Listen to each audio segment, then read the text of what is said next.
Strike হ্যান্ডে রয়েছেন রাকিব।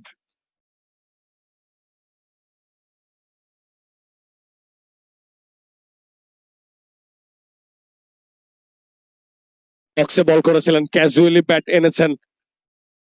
বলবের মাধ্যমে যদি ব্যাটিংটাকে এগিয়ে নিয়ে যেতে চান তাহলে কিন্তু দল একটা স্মার্ট জায়গায় পৌঁছাতেও পারে। অনেকটা ব্যাক অফ লেন্থে বল ছিল, দেখে শুনে লেট কাট করেছেন কারণ থার্ড ম্যান উপরে ছিল। চমৎকার প্লেসিং রাকিব গাজীর। কারেন্ট রান রেট চলছে 10.54, রিকোয়ার্ড কিন্তু 11 করে কুমার কল্যাণ। হয়তো লাস্ট দুটি উইকেটে,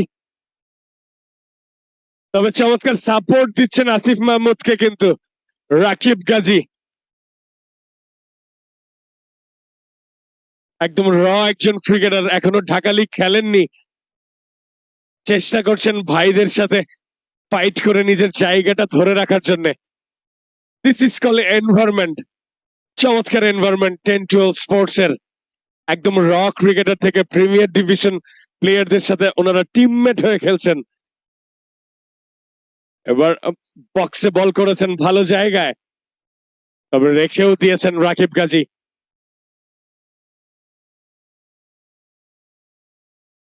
চমৎকার ক্রিকেট ময়মনসিংহ জায়ান্টস এর ইয়াংস্টারদের, ওনারা চেষ্টা করেছেন বড় ভাইদের সাথে পাল্লা দিয়ে ক্রিকেট খেলে যাওয়ার জন্য, এবং এইভাবেই কনফিডেন্ট লেভেলটা আসলে উপরে উঠে প্লেয়ারদের। যখন আমি ন্যাশনাল কারোর সাথে আবারও ব্যাক অফ লেন্থে স্কোয়ার কাট করেছেন, চমৎকার স্টপ করেছেন চৈতিময় সাহা। ততক্ষণে অবশ্য 2টি রান পেয়েছেন রাকিব গাজী। চমৎকার ব্যাটিং, এবং সেই সাথে 12 ওভার খেলা সমাপ্তি। 12 ওভার শেষে দলীয় স্কোর 125, 8 উইকেটে ময়মনসিংহ জায়ান্টস।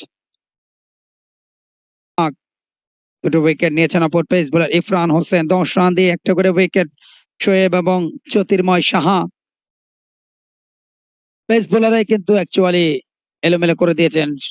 এবারে slower change of pace, short delivery, just tennis ব্যাটের মতো ডিরেকশনটা চেঞ্জ করে দিয়েছেন, লং লেগ দিয়ে 4টা রান।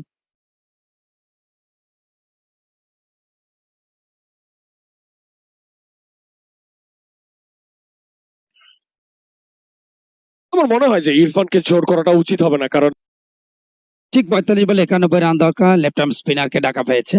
প্রথম বলে সাথে সাথে সুইপ খেলে দিয়েছে, বাউন্ডারির দিকে যাচ্ছে, কনফার্ম হয়ে যাবে কিনা। তবে শেষ মুহূর্তে গিয়ে কিন্তু বলটাকে ব্লক করেছেন। 2টি রান,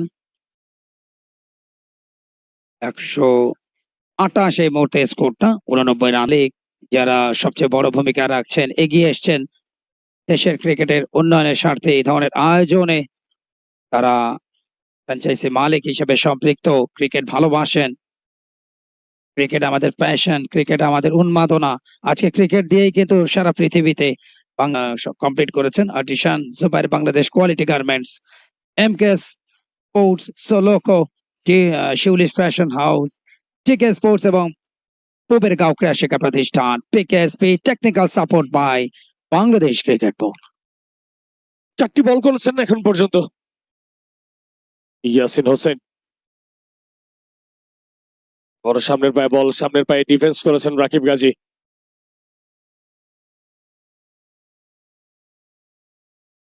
যথেষ্ট সময় রয়েছে, আসলে তাড়াহুড়ার কোনো কিছু নেই। আসিফ মাহমুদকে ঠান্ডা থাকতে হবে যদি উনি ওনার মাইল ফলকটা টাচ করতে চান। কোনো তাড়াহুড়ার কোনো কিছু নেই। আবার ডট বল, চমৎকার ফিনিশ ইয়াসিন হোসেনের। প্রথম ওভারে 3টি রান দিয়ে কিন্তু শেষ করলেন এই বাহাতি স্পিনার। সেই সাথে স্ট্রাইক হ্যান্ডে কিন্তু ফেস করবেন আসিফ। সেই সাহসিকতার পরিচয়টা দিচ্ছেন ব্যাটার আসিফ মাহমুদ, তাকে সঙ্গ দিচ্ছেন রাকিবুল হাসান। আর একবার ইনকামিং সাপে পড়ে বলটা একটু ভেতরে ঢুকলো, জায়গা বানিয়ে অন ড্রাইভ। সিঙ্গেলস গুলো যত সাগরে আদায় করছেন, লুজ বলের জন্য 35 বল 86 রান, এবং সেটা কমে দাঁড়িয়েছে 34 বলে 50 এ থেকে, এবং গ্রুপ চ্যাম্পিয়ন হয়ে কিন্তু সেমিফাইনালে চলে যাবেন, এবং গ্রুপ রানার আপ হয়ে হয়তো ময়মনসিংহ জায়ান্টস উঠে যাবে সেমিফাইনালে। দলই চমৎকার ক্রিকেট প্রেজেন্টেশন করেছেন আমাদের এই টুর্নামেন্টে, এবং ওনারা কিছুর মধ্যে রাখবেন এটা সম্ভব না। ভালো মন্দ নিয়েই আমাদের এইসব দিন রাত্রি। যদিও আমরা বাঙালিরা সবসময় ভালোর দিকে আমাদের নজর। ক্রিকেটাররা ভালো করলেই তাদের ফুলের মালা দিয়ে চমৎকার একেবারে কানেক্ট। উদ্ভাসিত করি, আবার একটু খারাপ করলে এমন অবস্থা সৃষ্টি করি, এটা কিন্তু কখনোই নয়। পৃথিবীর অন্যান্য দেশের দিকে তাকান, তাদের ফ্যান্সরা কিন্তু এটা করে না, যেটা আমরা বাঙালিরা করি। এখান থেকে কামব্যাক করতে হবে। আমি সোজাসাপটা কথা বলি, মনে করার কিছু নেই, এটা বাস্তবতা। আপনি ভালো নেবেন, লভ্যাংশ নেবেন, লস করবেন। আপনি বিজনেস করেন, লাভও আসবে, লসও আসবে। আপনি লস নেবেন না লাভ নেবেন, এটা তো হতে পারে না। দেখেন আর আমাদের আর একজন ব্যাটার যে সারা প্রত্যেকদিন ১০০ রান করবে তা কিন্তু নয়। ভালো মন্দ থাকবে, ফর্ম ওঠানামা করে, এটাও মানতে হবে। আমাদেরকে অনেক দিক দিয়ে চেঞ্জ হতে হবে, আমাদের মেন্টালি অনেক চেঞ্জ হওয়ার জায়গা রয়েছে এখনো। ডেফিনেটলি আপনার পরিবেশ পরিস্থিতি এবং সিটি স্টারও কিন্তু চমৎকার কোয়ালিটিফুল দল, এবং ওনারাও কিন্তু এর ভিতরে ময়মনসিং জায়ান্টস একটু তাদের নিউ কামারদেরকে ইউজ করেছেন। শুভর